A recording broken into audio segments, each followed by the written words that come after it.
Sonoma County District Attorney's Office and the Portland Police Association have recently voiced concerns over private security firms helping to protect businesses in Portland. Now one of them is calling for collaboration between the three to try to solve some of the issues. Fox 12's BRIDGET CHAVEZ joins us live after speaking with the security guard and shares what he wants to see happen moving forward. BRIDGET? Yeah, DAMIAN Bunting tells me he believes the vast majority of private security guards would welcome the opportunity to work with PPB so that they're better trained on how to handle situations and better able to hand off those situations if law enforcement is needed. More businesses in the Portland area have hired private security firms to help protect their storefronts. This has been a cause for concern to the Multnomah County District Attorney and the Portland Police Association. But DAMIAN Bunting, a private armed security guard, says they've got this all wrong. Private security has kind of stepped in to fill some of those gaps, but I think that the narrative is being shifted because right now the idea of the defund police movement has kind of lost steam. And I hate to see that security is kind of now taking the brunt of that political narrative.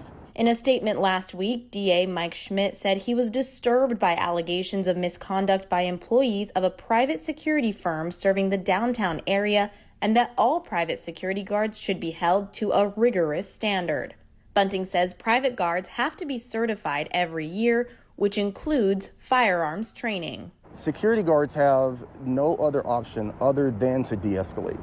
We don't have a union. We do not work for companies that offer us qualified immunity. If we're involved in a situation that goes south, 9 times out of 10, we're going to be terminated.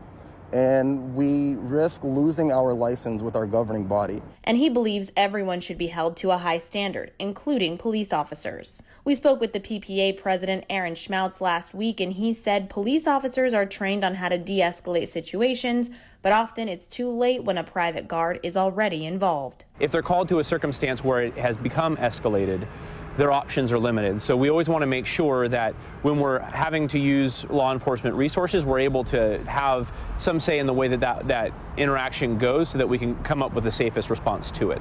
But Bunting says they want to work with officers rather than be at odds. If they think that when they're showing up to a situation or a scene that things have already escalated, okay, what would you like for me to do? Instead of saying that on camera, why not get with those police officers and say, you know what would be great since we're so understaffed is if A happens, you guys do B. And by the time we get there, we're going to do C. We have a problem. We see the problem. Let's work together. And Bunting tells me the majority of his interactions with PPB have been positive and they've been able to work together collaboratively, and he hopes that they can do that moving forward. Reporting live in Northwest Portland, BRIDGET CHAVEZ, Fox 12 Oregon.